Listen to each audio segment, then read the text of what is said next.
It's really my pleasure to moderate this panel today. And the first panelist is Mitchell Lay. If you want to come on up, Mitchell. He is the coordinator for the Caribbean Network of Fisherfolk organizations. Welcome. Let's have a nice, yeah, come on up. It's good to see you. Our next panelist is Bryson Robertson, the director of OceanGybe. He's a student at the University of Guelph. You can go ahead and sit. You don't have to. Here, I'm going to put you in that chair there. Can I? Yeah, this chair. Okay. Yeah, so you don't have to stand. You can be comfortable and relax. Our next panelist is Sylvia Earle, the founder of Mission Blue and the founder of the Sylvia Earle Foundation. Welcome. And I think she just was telling me she just got back from the Galapagos. Blah, blah, blah. Our final panelist is Ted Waitt, is the president of the Waitt Foundation, and also, I'm sure you're all familiar with Gateway. So welcome. So we're so glad to see you all today. You should all have your mics, and I believe they're turned on. If they're not, you can just check the little button at the bottom. And we're going to throw this right out to get you talking as a panel instead of to me. And I'd like to just throw out for our first question, what would you argue is the largest threat facing oceans and marine ecosystems today? And whoever wants to start. Ignorance. I actually got to agree with Sylvia there. You go through them all and you look at ocean acidification and overfishing and everything, and I think the biggest issue is the disconnect between people on land and realizing what's really happening in our oceans. I think that's my kind of quick solution, quick answer to that. And as much as I agree that ignorance is a major factor, I must say that my thoughts on the greatest threat is the fact that we do not have a coordinated management system to address the problems. First, we have to recognize we've got a problem. Right. I think the lack of awareness is a major problem, and then from that, teamwork and people working together, because so many of the solutions to many of the problems in the ocean create a win for one side and a lose for another side. But we have to work together to create more win-win solutions. Okay. Yeah. All right. Well, that was. So let's talk a little bit about some of the most pressing research needs that university and students can undertake. Let's give them a little information too. I work a lot with marine debris, plastics in the ocean, and its effect on animals, coastlines, people, society, sort of thing, just kind of looking at it in a broad picture. And I think I've completely lost my train of thought where I was going. It's okay. What were we talking about? We were talking about, I don't know. Students, what students can do. And I think that any research going on in the ocean is valuable. For my work, anyone who can start to look at how we can track things back. I would love to be able to go and say, I picked up this pollution on this coast, and looking at it to trace it back and kind of give it an origin so people can look at it and say, these people are almost responsible. I don't want to assign blame, but when it's all anonymous and it's just floating around, it's very hard to connect people with that issue. So the models that are coming out that start to link places together, I think, are very valuable. This institution, well, Scripps in particular, within this institution, really is among the centers of excellence in terms of dispelling the ignorance that exists about the ocean. We've literally learned more since the middle of the 20th century about the ocean than during all preceding human history put together. When Rachel Carson wrote The Sea Around Us in 1951, the idea that continents move around was not known. Didn't know about the existence of the big mountain chains down the Atlantic, Pacific, and Indian Ocean. Most importantly, I think there was the belief that there isn't much that humans could do that could alter the nature of the ocean. Or if we did, that it wouldn't matter very much. Now we know, first of all, that we have the power to change the very nature of nature. Most of it's blue, of course, the ocean. But we also know that it really does matter, that the ocean drives everything we care about. I mean, if you care about life, if you care about the economy, if you care about your health, security, it all anchors back solidly in the ocean. It's where most of the oxygen comes from. It drives the carbon cycle, governs climate and weather.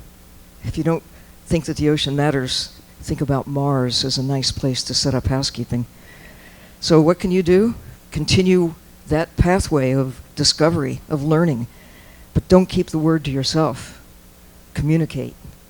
Scientists are among the worst in the world for communicating to a wider audience. They tend to talk among themselves. And it has, until fairly recently, been kind of a no-no for scientists to reach out to the general public, and that has to change. Yeah, and that was great, Sylvia. I think, back to your previous question that was asked, what's the largest problem facing the ocean? I think we all agreed that it was kind of awareness of problems in the ocean. To me, the largest solvable problem is really the crisis around overfishing, because it is what we create, and I think people really don't understand the impacts of consuming fish at the rate we've been doing is just not sustainable. So how that relates to the science that can be done and that should be done, I think we need more. The scientific community has done a good job when they get to a location, looking for new species, studying the biomass, studying the biodiversity, looking for various things. I think we need more then and now type science that really says, here's the way it was, here's the way here's the way it is now. Because, and Sylvia can talk for hours on the theory of shifting baselines and how we don't really remember how great the ocean was just not that long ago. We kind of forget about that. And so what I would like to see is things that project more where we are headed with the current rate of consumption of seafood, and create some predictions that are more actionable science. So you can get lawmakers to say, oh my God, if we don't do something about this, we are all in trouble. And something that's hard-hitting science, that's irrefutable, that's something that I think we could use to really change policy. Well, I would add as well that as we look at what you guys can be involved in, and most of your all of your students, and there's significant need for research in terms of ecological processes and the interactions between ecosystems as we look at a broader, more coordinated, collective, and integrated management system for the oceans. In addition to that, we need to as well concentrate a bit on the more social and economic realities that are associated with the utilization of the resources in the ocean, and as well as governance structures, because at the moment the system of governance does not really involve all of the stakeholders or all of the parties who affect the ocean or who are affected by the oceans.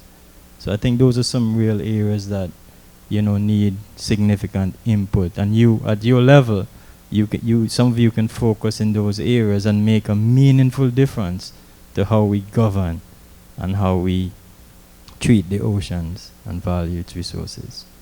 So how are you going to talk about ocean conservation with people who are more removed from these problems, or ignorant or indifferent? How do we do that? How do we accomplish getting that message out, getting people aware? Sometimes if people don't go to the ocean or they're not understanding, they don't seem to understand the significance. So how do we do that? I think I'll take that first. I think, one of the strategies that we have used in terms of advocacy, and getting those that are not directly involved and aware, is just related to your food, to things that you actually do every day that are directly related to the ocean. And if they're important to you, governing the ocean will be important to you as well. So you must link those ocean issues to realities of your everyday life. Like breathing. I think that's probably something we would all like to keep doing. Right. So how do you explain that to people? How do you explain to people without the oceans? I would love to hear ideas in this crowd, because we will get to a Q&A on that. Be thinking about it, because some of us have been beating our heads against the big solid walls of indifference. if you have some bright ideas, we have new means of communicating that didn't exist even 5 years ago. And I can't wait to see what's going to happen next, but I think there is something important there that may help revolutionize the way we think about ourselves as it relates to the blue part of the planet. It baffles me. Since 1969, we've had a view of Earth from space, from those out there who are our ambassadors, looking back and reminding us that Earth is mostly blue and that there isn't any other place to go. This is it. I mean, someday we may, set up housekeeping on the moon or Mars, but not 7 billion of us. And what we have here is being altered. We thought for so long that nothing we could do could change the ocean. It's so big, so resilient, so vast, and we're so puny. But that really changed after World War II. We now have the means to find, capture, and market ocean wildlife all over the world. And as Ted has indicated, it's a major problem. It's disrupting the nature of the carbon cycle, of who knows exactly what. We don't really have enough of the kind of information that we do need in order to demonstrate the impact of what we've been doing. By altering the bottom-dwelling systems, using destructive fishing techniques that are comprehensive in taking life, but not very good about the sorting out what kinds of things get captured, the bycatch issues and habitat destruction and so on. But when you think about removing 90% of the sharks, the swordfish, the tunas, and cod and herring, not 90% of some, but more than 90% of others, I think about supply chain issues. There are concerns now about building computers because some of the parts that are vital, they're maybe compromised because of the situation in Japan. Well, think about what happens when sharks don't have enough of the normal things to eat because we have taken their lunch. A supply change in the food chain is disrupted. And on a massive scale, we're talking millions of tons of creatures extracted from the wild every year. We couldn't do it with songbirds or little furry things from the land and feed very many people. We can't do it in the ocean either. And I think, how do you resonate this message to people, I think was the core question. Sylvia works tirelessly to deliver this message, and she has some great stats that just get people, to wake up. And my theory always has been that people always tend to follow their own self-interest. So you have to find something that strikes a chord with them. As Sylvia likes to state, everybody likes to breathe. Half of the oxygen you breathe comes from the ocean. Everybody likes to eat, and about 15% of the world's protein is derived from the ocean.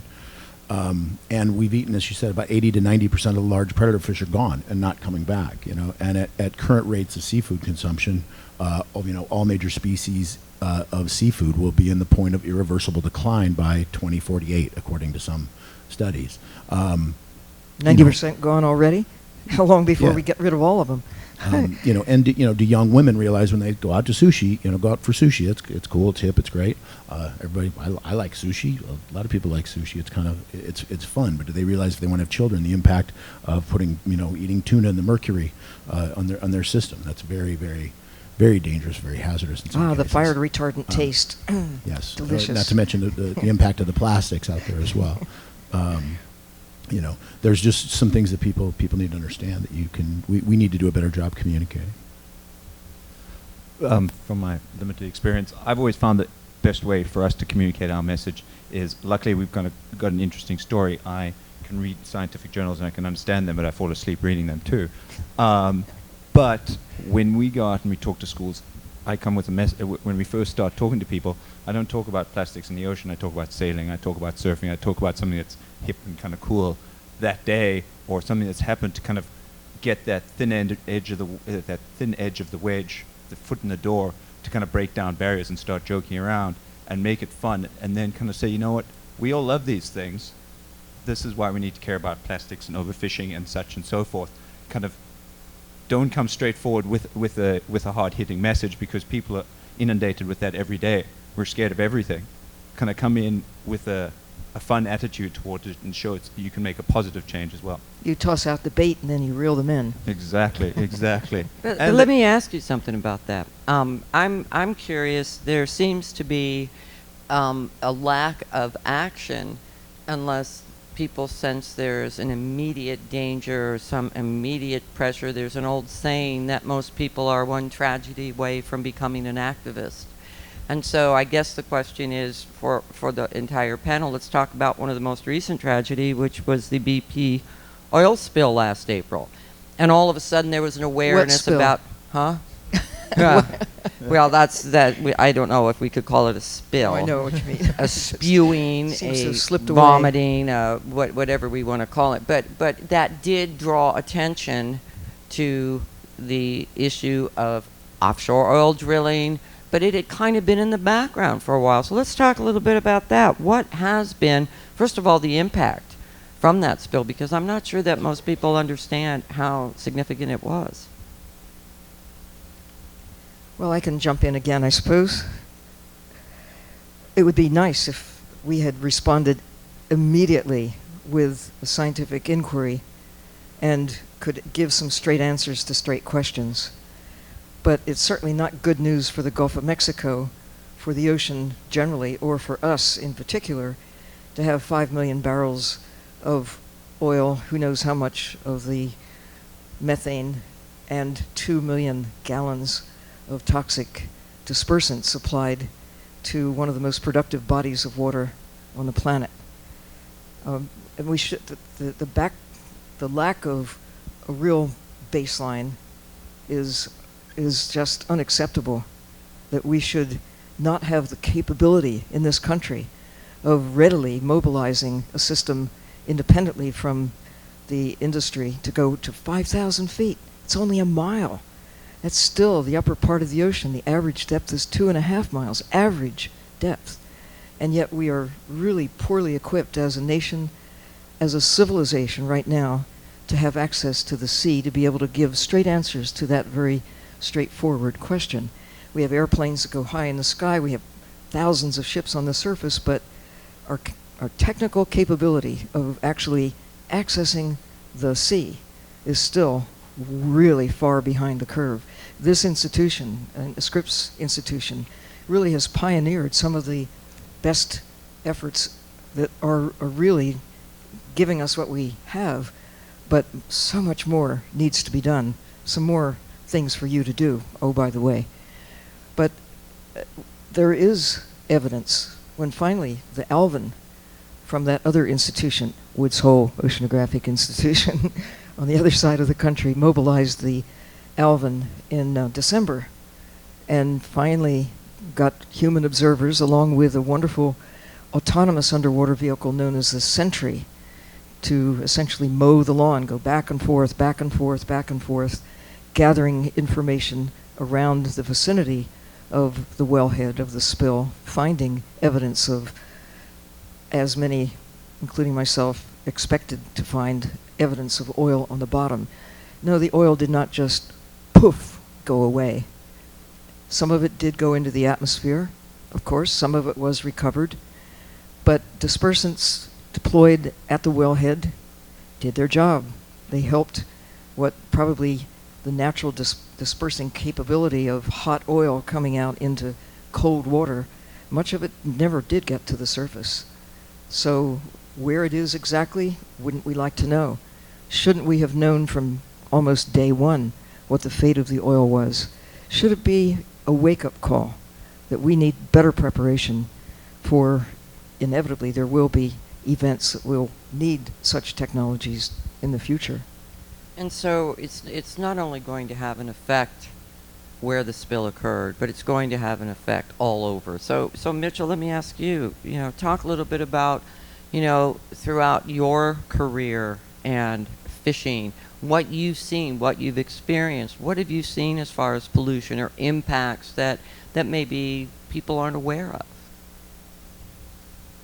of? Well, firstly, the impacts from, as you said, inappropriate use of the marine resources. And when I say inappropriate use, I don't refer only to overfishing, but There are other activities as well, and the oil drilling is one activity.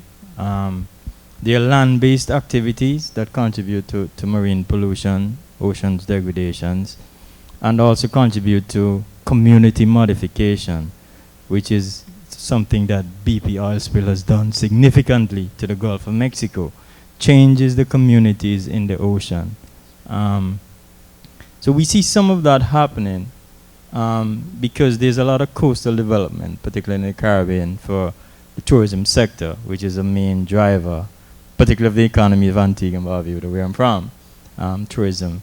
And coastal development, we term it development, does have a significant impact on the habitats of the marine species nearby. You find sedimentation on the coral reefs, removal of mangroves, and seagrass beds being polluted. And so the reason that a lot of people even come to, various places is to see the unspoiled, to see the coral reefs, to see the fish, to participate in ecotourism. And so what's the effect on that? I mean, sometimes people don't seem to think that there's an impact until it costs money. If there's a dollar figure involved, then all of a sudden they get serious about it. So I just kind of throw that out to everybody. Well, there's an increase in awareness that, you must protect the environment that supports your economic activity. Fishers realize that. We are involved in efforts to ensure that we sustainably utilize the resource, because we will depend on that resource tomorrow. So we have a greater stake than most other persons. We depend directly for livelihoods on the resource. So you have a greater reason, more reason, to protect the resource or to ensure that the resource is there continually. And the tourism sector is realizing that as well. But there still needs to be a coordinated approach, because if you have segmented approaches to looking at how you manage the ocean, there still exists a problem and will continue to exist a problem. So those are some of the issues that we really need to address. And as students, when you become aware of these, you can impact those persons that you are directly in contact with, because all of you have individuals who are engaged in some economic activity and can point to some of these issues and give some sort of ideas to what sort of direction you think we ought to go in terms of ensuring that we have excellent marine resources, excellent land resources, so that we can drive economic activity and ensure that we have good living standards. Donna, to kind of go back one question to Sylvia, talking You about can the do whatever you want. the oil spill there. It's an incredible travesty, and I was at sea the whole time, and kind of someone would come every 2 weeks and be like, "It's still pumping oil," and we'd be like, "What? Are you kidding? That hasn't been stopped. There wasn't a plan in place," and it blew my mind. But I think if we had to look at a silver lining of it, I think everyone around the world, despite the fact that it did disappear out of the media very quickly, became aware of the dangers of offshore drilling. And I know it's being leveraged heavily in BC and British Columbia, where we're trying to stop a lot of oil traffic coming through some of the more pristine parts of our coast. So I would say the silver lining is everyone did become aware of offshore drilling and the dangers, and how there are not a lot of plans in place with respect to that. So I'd like to kind of look at it. It happened. It was awful. But we need to learn from it. We need to move forward and keep it there. Whenever you do hear things come out in the media now, people are a little more educated towards it. As they say, we shouldn't be wasting this disaster. And all things considered, the fossil fuels have served us really well for the better part of a century. We couldn't go to the moon on whale oil. We couldn't power our automobiles and our society, the farming enterprises, so much that we have drawn on this seemingly abundant and seemingly inexpensive source of power, of energy. But the flip side of that is now we know. Now, having pulled ourselves into this era of understanding, the gift really from the fossil fuels that we've been consuming, we can now see that this isn't going to work going forward. for a host of reasons, not the least of them being the immense infrastructure that is required to make it work, drilling in the Arctic. If you think about it in the long scheme of history, that's insane. Why would we do that? Trade off the integrity of this critical system that is so important at keeping us alive, and we're going to jeopardize it for short-term gain when you think there are alternatives. Now we know we have to really amp up and direct our attention, and not just maybe 20 years from now or 100 years from now, but now. I mean, really now. Conserve what we've got while we make a transition into something that we really can rely on for an enduring place for ourselves within the natural systems that keep us alive. It's a real concern. But the best news is now we know. Now we can see what we couldn't see even 25 years ago, that there's an endpoint to this taking of fossil fuels and squandering them, basically, contaminating our air and now the ocean, and pushing us quickly toward a no-win future. And we need to get that message out, if no other. And Ted, maybe you could tell us a little bit about, as we're talking about this spill, talk to us about how you think this may have changed the American mindset toward ocean conservation and marine resources. I know one of the areas that Ted does a lot of work in is marine protected areas, as well as overfishing, but I'm just curious how those two are interrelated and what you think might be happening because of that. How the oil spill changed that, or how Excuse me? How the oil spill changed it in the mine? Yeah. Yeah. I think, if you look at the oil spill, and like Sylvia jokingly said, what oil spill? It's over, it's capped, it was all done with, right? So it's kind of, we have such short attention span as human beings, and quickly forget about those types of things. I thought it was actually very good, and it was a large opportunity to create a broader sense of awareness for the ocean around the oil spill. There was a commission, the White House created a commission to study the oil spill, and I'll dramatically summarize their findings. And the findings basically were we're completely unprepared for that type of oil spill happening in places like the Gulf, where there's thousands of ships in the Gulf, thousands of people that work and earn their living off the Gulf. And now we're looking to drill in places like the Arctic, where there is no infrastructure. And so we are completely unprepared to deal with anything of that in pristine areas like the Arctic, and people are running in like it's a gold rush. And there was specific recommendations to put accountability back on the oil companies to make sure they have those resources available before they drill in case there is a problem. Now, whether this will ever be enacted on or anything, but he'll do anything with those recommendations, we don't know. In my mind, I don't think it had any impact on issues like overfishing and the need for marine protected areas that came out of the oil spill. Right now we sit in a situation where less than 1% of the ocean is protected versus about 12% of the land. And we need more, marine protected areas. We have to set aside more of the ocean and conserve it so the rest of it can grow. And you see these places and these habitats are rapidly disappearing as fishing fleets can go further and further out, and these pristine places are getting, further and further away. But I don't think the oil spill did a lot to create additional awareness for that. And as was said, earlier, there is no common system for people to work together in the ocean. It's one ocean. Everybody shares the ocean. I don't care what country you're from. They're all connected at the end of the day. There are no regulations for things like you don't know when you eat a piece of fish, even what species it was, when it was caught, where it was caught. How long ago it was caught. Nobody knows. You don't know that type of information. There's a lot of things that we could do to change that whole system. And I think we could have used the oil spill better, and we still can. And hopefully, as Donna said earlier, it doesn't take the next crisis or the next tragedy to get people to wake up, which it possibly could. I love it. When you get Kentucky Fried Chicken, you think it's chicken. When you get a burger, you think it's beef. They don't call it a mammal burger. But when you get fish and chips, what kind of fish was it, or is it, out of the 25,000 or so different species of fish that exist on the planet? You don't get Kentucky Fried Bird.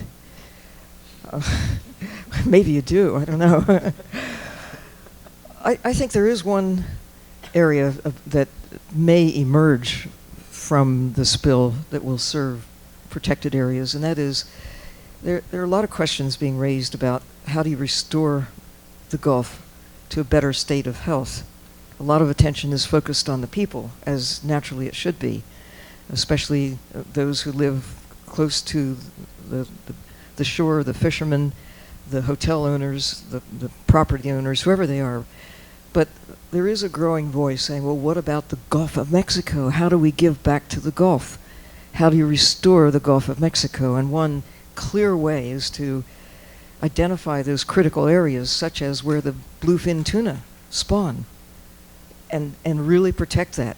Just leave them alone when they're doing what it takes to make more bluefin tuna, and have that as a special area. In the Gulf of Mexico presently, there's one little marine sanctuary called the Flower Garden Banks off the coast of Texas, Louisiana. It's about 100 miles, where one of the salt domes comes up to within about 60 feet of the surface. Sunlight penetrates down deep enough to allow coral reefs to grow 100 miles offshore. Really a beautiful place that was identified and protected back in the 90s.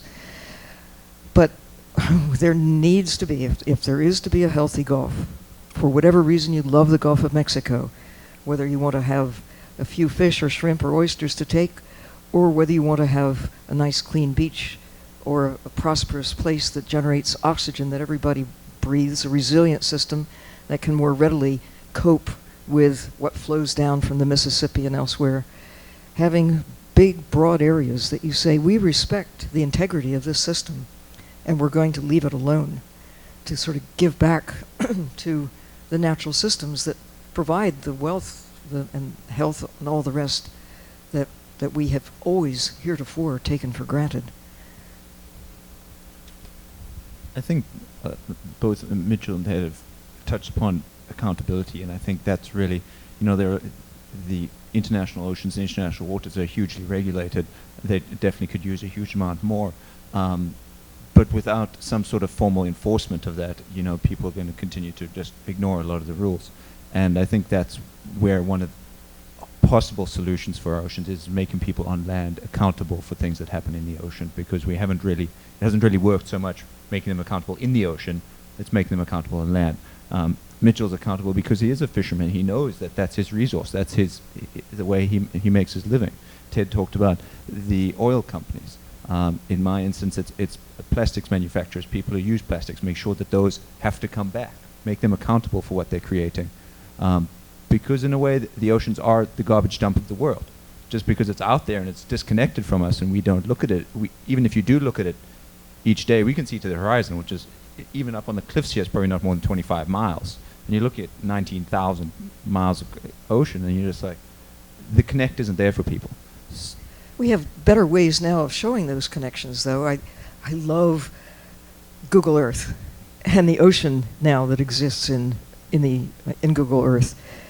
And it's not just the fact that you can now sort of dive into the sea where you couldn't even 5 years ago. It's only 4 years, I guess, that you've been able to see more of what's beneath the surface by looking at this electronic Earth. But showing those connections with a mountaintop removal to get to coal in West Virginia, there's a way on Google Earth to track when you turn on your light bulb, where did the power come from, and you can track it back to which mountaintop has been removed to give you the power to turn on your light bulb. And similar things might be done for where did that swordfish dinner come from. Track what your impact is, or where your source of that tasty bit of sushi might be, and that making people aware, and it certainly does link back to accountability. You vote with your forks. You vote with your actions. If we do this, the consequences are there. But first you have to know that such consequences exist.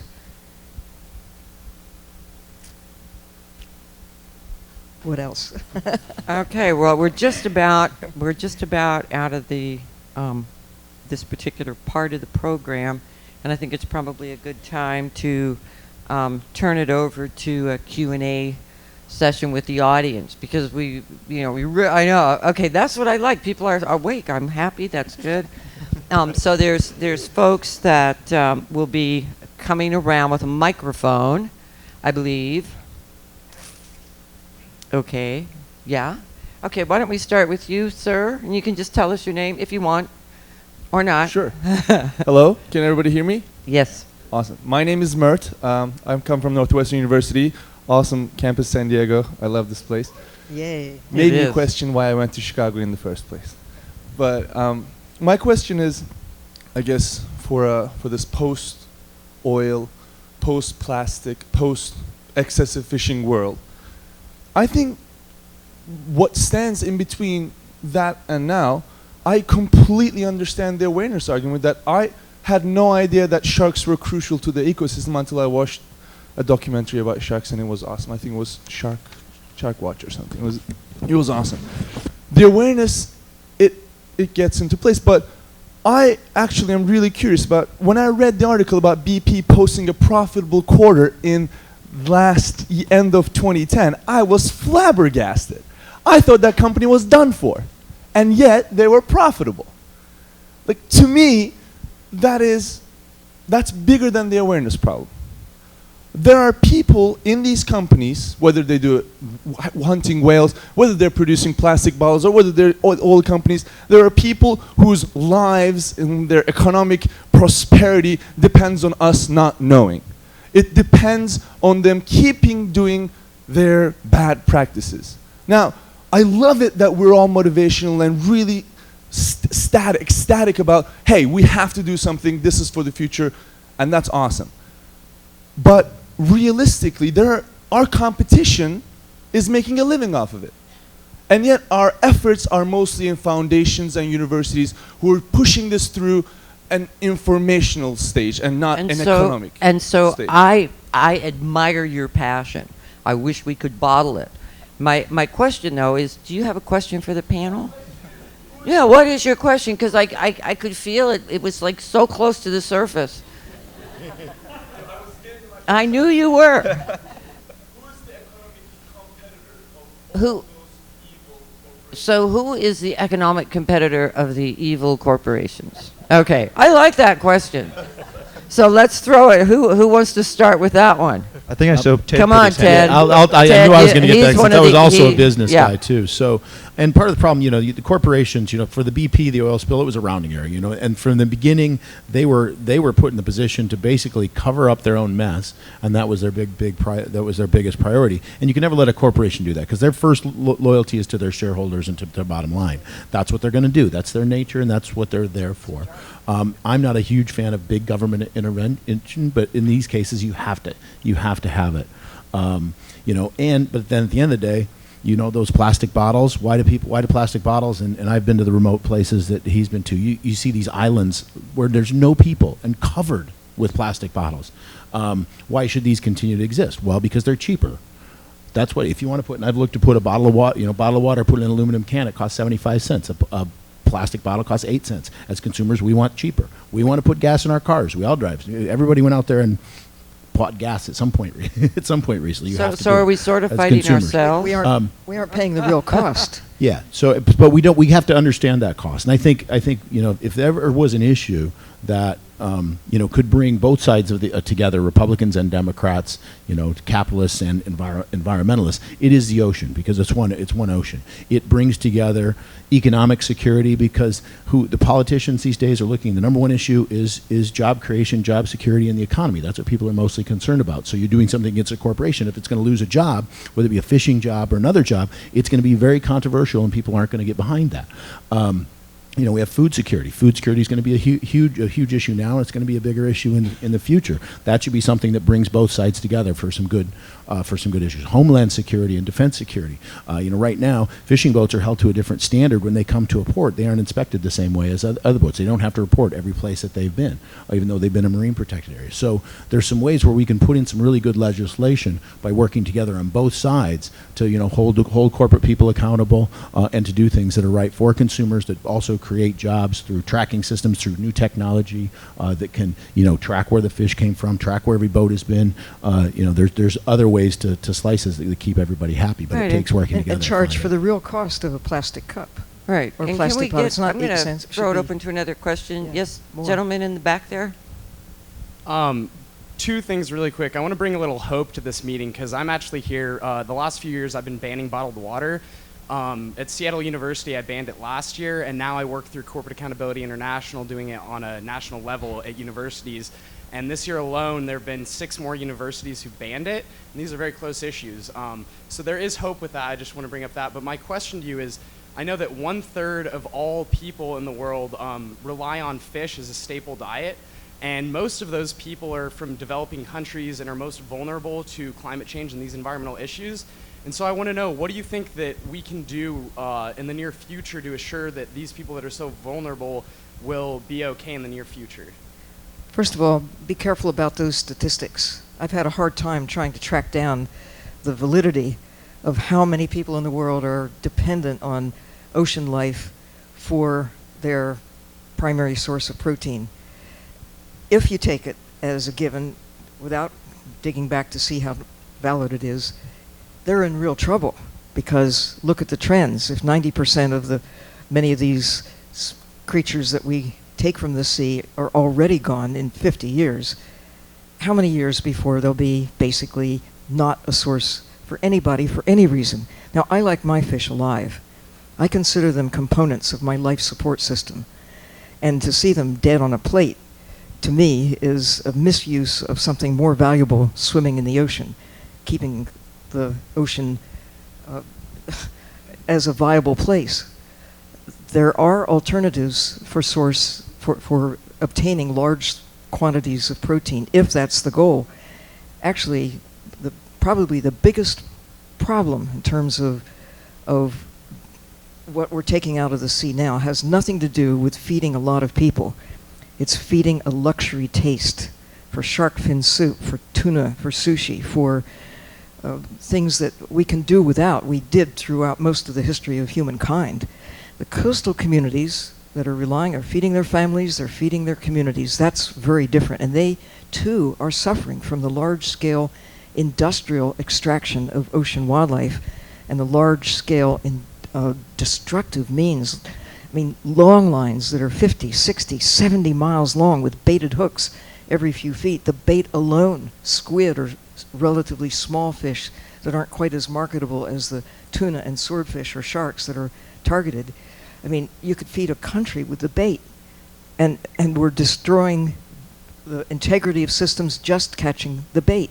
I mean, squid, we're just hammering squid all over the world. They are critical links in the food chain. So, 80% of the calories that feed people, I'm told, come from corn, rice, and wheat. And the 100 or so plants that we otherwise cultivate fill up much of the rest of the gap, and many of them do supply really good sources of protein. Makes no sense to eat carnivores to feed a lot of people. And yet that's mostly what we take from the sea, carnivores. A few are at the bottom of the food chain, but not very many. So we need to really think again about this big blatant statement, oh, think of all the people who need fish to eat. Well, it's a real problem if that's really a goal. We need to think of responsible aquaculture, meaning raising grazers, and probably in closed systems, not adopting big chunks of the ocean for these enterprises, and certainly not raising carnivores. We aren't raising snow leopards and bears to eat. I think Sylvia touched on a very good subject there, how we often kind of take, in the developed world, in the first world, in North America, we are very good at kind of looking away and looking at problems they've got and things that they're causing. But really, because of the amount we consume, really fixing ourselves will have a greater impact. We are the real low-hanging fruit. When the other fellow mentioned the evildoers, plastic's not an evil substance. It's how we use it that's evil. The fact that we use it as a disposable product. It's designed for 1,000 years, but we use it for 12 minutes. That's the big issue. It's how we're dealing with our resources. I don't think we can shift the blame other parts of the world. We've got to look at ourselves. So individuals can make a difference pretty quickly. Who else has a question? Yes, in the back.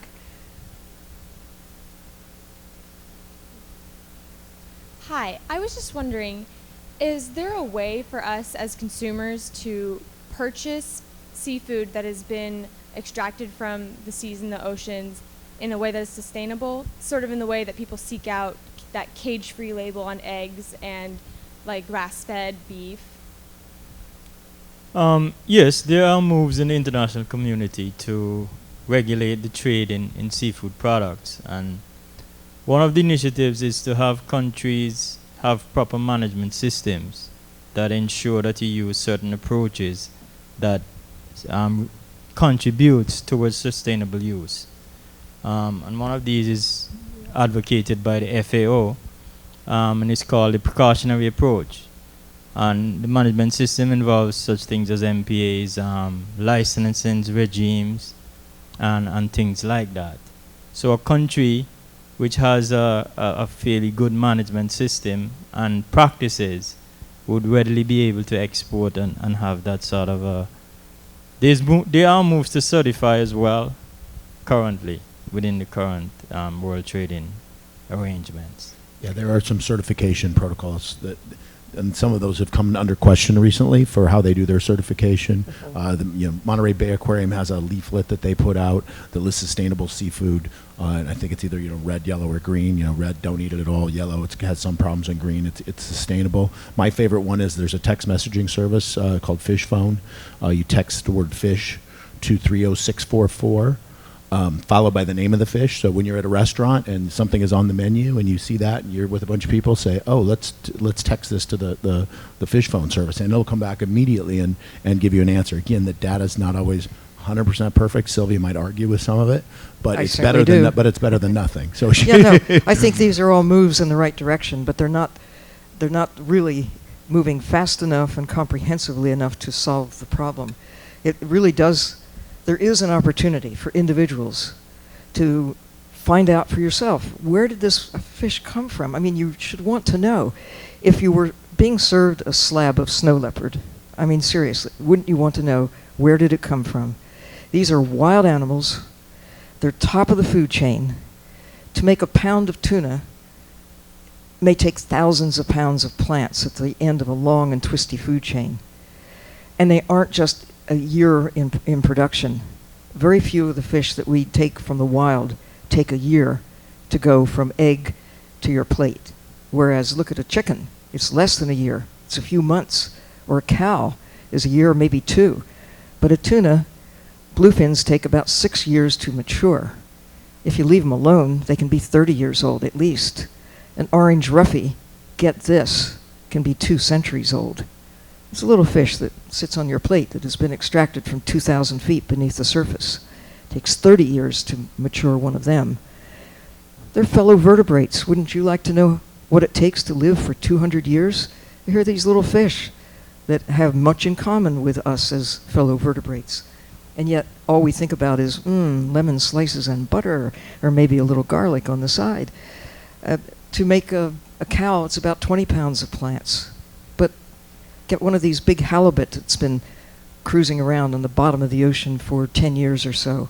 It's a lot of sunlight translated to plants through a carnivorous food chain that may have half a dozen or a dozen steps if you include all the little things that go on in the plankton. And yet we just casually say, oh, I think I'll have halibut tonight. Or you look at the menu, you may have a dozen different kinds of ocean wildlife available to you. How many kinds of ocean wildlife do you find of land wildlife do you find? How many songbirds, how many eagles and owls are on restaurant menus? Not very many in most places or in the grocery store. We need to think differently about what we take from the ocean. Think of what it takes to make one of those creatures. It's not an easy proposition. And we just are gathering all this up as if the best and highest use of what lives in the sea is for us to eat them. How Neanderthal is that? And we have time for one last question. Yes.